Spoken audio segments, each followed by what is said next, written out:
Hi, this is doctor Shweta और आज मैं बात करूंगी एक ऐसी किताब की जो इस गैजेट सोक्ड एरा में हम सबको पढ़नी ही पढ़नी चाहिए। It is called reclaiming conversation by Sheri टर्कली। Reclaiming यानी कि कोई खोई हुई चीज को वापस लाना। सो ऑथर का मानना है कि इस पूरे गैजेट सोक्ड एरा में जहां हम कॉन्स्टेंटली टेक्सटिंग कर रहे हैं, चैटिंग कर रहे हैं, अपडेट कर रहे हैं, अपलोड कर रहे हैं, वहां कहीं हमारी जो एक यूनिकनेस है, human uniqueness of face to face conversation, वो गायब हो गई है। कहने के लिए हमारे पास 100 या हजारों कनेक्शंस तो हैं, बट वो जो खास दोस्त हैं जिनसे हम कभी भी कैसे भी बात कर सकते हैं, वो भी कहीं गायब हो गए। हमारा एक ये फॉल्स बिलीफ है कि अगर हम कॉन्स्टेंटली कनेक्टेड नहीं रहेंगे तो हम लोनली फील करेंगे, बट ऐसा नहीं होता। ये एक्चुअली बिल्कुल रिवर्स होता है। जब तक कि हम अपने साथ अकेला रहना नहीं सीखेंगे, हमें अकेलापन हमेशा खाएगा। So we have to learn to be in solitude.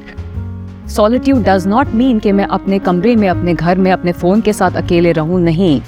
Solitude means going inwards and looking into ourselves. क्योंकि जब तक हम अपने आप को सही तरह से नहीं पहचानेंगे, हमें कोई और कैसे पहचानेगा। So solitude is not equal to loneliness. एकांत और अकेलेपन में फर्क है। पिकासो ने कहा है कि जब तक आप सॉलिट्यूड में रहना नहीं सीखेंगे, आप कुछ भी बहुत ग्रेट काम नहीं कर पाएंगे। ऑथर ने यह भी बताया है कि कैसे being in a gadget soaked era हमारे बच्चों के लिए एक नेगेटिव इम्पैक्ट क्रिएट कर रहा है।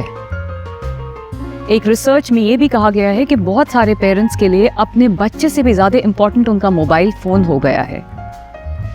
एज अ रिजल्ट बच्चे पेरेंट्स को कॉन्वर्सेशन करते हुए देखते ही नहीं हैं घर में। जिन घरों में बातचीत नहीं होती, कॉन्वर्सेशंस नहीं होती, उन बच्चों ने पेरेंट्स के हाव भाव, gestures, body language, intonation, vocabulary, वो सब देखा ही नहीं है। तो वो कैसे पिक करेंगे उन बातचीतों को? एंड कैसे हम एक्सपेक्ट कर सकते हैं कि वो बच्चे कॉन्फिडेंट ओरेटर्स या स्पीकर्स बनेंगे?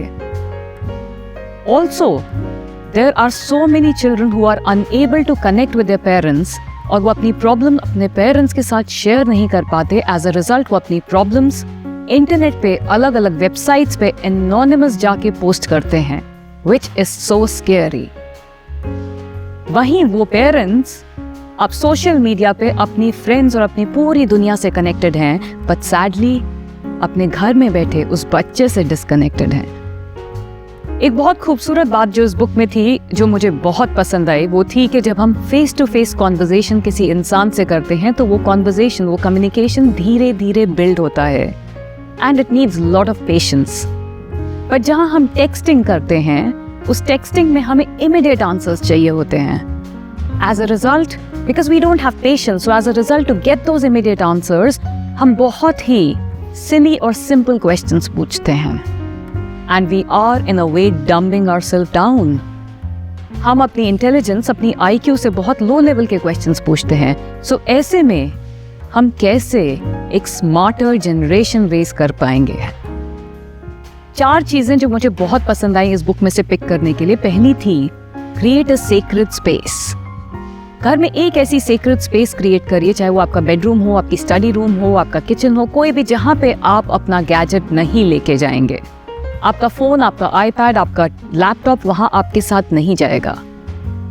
दूसरा, boredom is not equal to a gadget. अगर आप बोर हो रहे हैं, इसका मतलब ये नहीं कि तुरंत आप अपना फोन उठा के किसी को टेक्स्ट करें, किसी से चैट करें या सोशल मीडिया पे कुछ सर्व करें। Boredom is equal to creative time.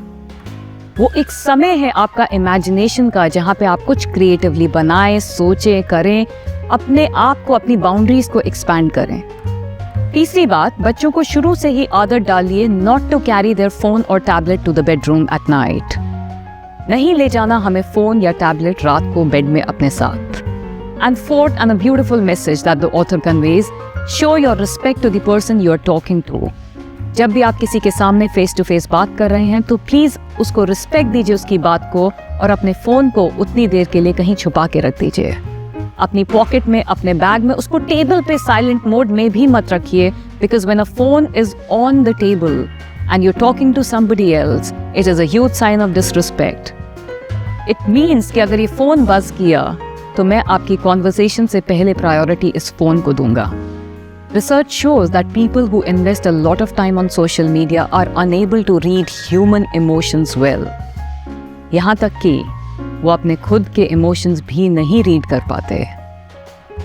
So this book is 5 on 5 according to me. It's a worth read for everybody and it is nothing against technology. It is only pro conversations कि क्यों conversations pick करने बहुत ज़रूरी हैं और हमारी human uniqueness of having face to face conversations कितनी ज़रूरी है हमें preserve कर। So I would recommend this book for everybody. For more such videos, don't forget to subscribe onto my YouTube channel. Take care, bye-bye. Dream Planet Kids Dream World.